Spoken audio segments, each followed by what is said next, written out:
సుపరిపాలనలో తొలి అడుగు కార్యక్రమంలో భాగంగా రూరల్ ఎమ్మెల్యే గోరంట్ల బుచ్చయ్య చౌదరి ఆదేశానుసారం పిడిరగొయ్యి గ్రామంలో Rajahmundry market committee chairman Marni Vasudev ఆధ్వర్యంలో ఇంటింటికి పర్యటించి కరపత్రాలు పంపిణీ చేశారు. తెలుగుదేశం పార్టీ వైద్య విభాగం రాష్ట్ర ప్రధాన కార్యదర్శి గోరంట్ల రవిరామ్ కిరణ్ ఇంటింటికి వెళ్లి సంవత్సర కాలంలో కూటమి ప్రభుత్వం చేసిన అభివృద్ధి సంక్షేమ పథకాలను వివరించారు.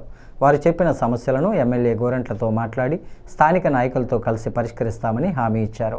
రూరల్ టీడీపీ అధ్యక్షుడు మత్సేటి ప్రసాద్, రాష్ట్ర తెలుగు మహిళా ప్రధాన కార్యదర్శి మజ్జి పద్మ, గ్రామ టీడీపీ అధ్యక్షులు మట్టా శ్రీనివాస్, బొప్పన నాగేశ్వరరావు, కోరాడ వెంకటేష్, మార్ని దొరబ్బాయ్, బొప్పన శ్రీనివాస్, దనకొండ రాజు, రామోజీ గౌరి, ఏ మంగాయమ్మ, పెంటా కుమారి, కంచుమర్తి నాగరాజు, ఎడ్ల రామకృష్ణ, కాపా శ్రీనివాస్, గజ్జారపు ప్రసాద్, వెంకటేష్, కసిరెడ్డి శేసు, కె సత్యబాబు, సాంబారి సతీష్ తదితరులు ఈ కార్యక్రమంలో పాల్గొన్నారు.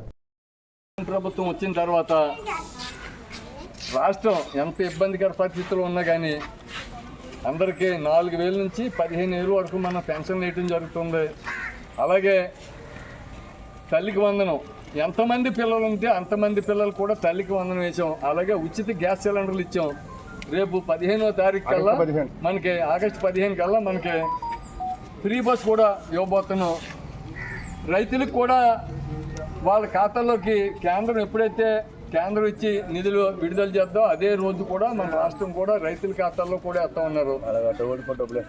ఇప్పుడు ఆటో వాళ్ళకి మామూలుగా ఆటో వాళ్ళకి డబ్బులు ఇచ్చారు. మత్స్యకారులకి 10,000 ఉన్నది 20,000 చేసి మత్స్యకారులకు ఇచ్చారు.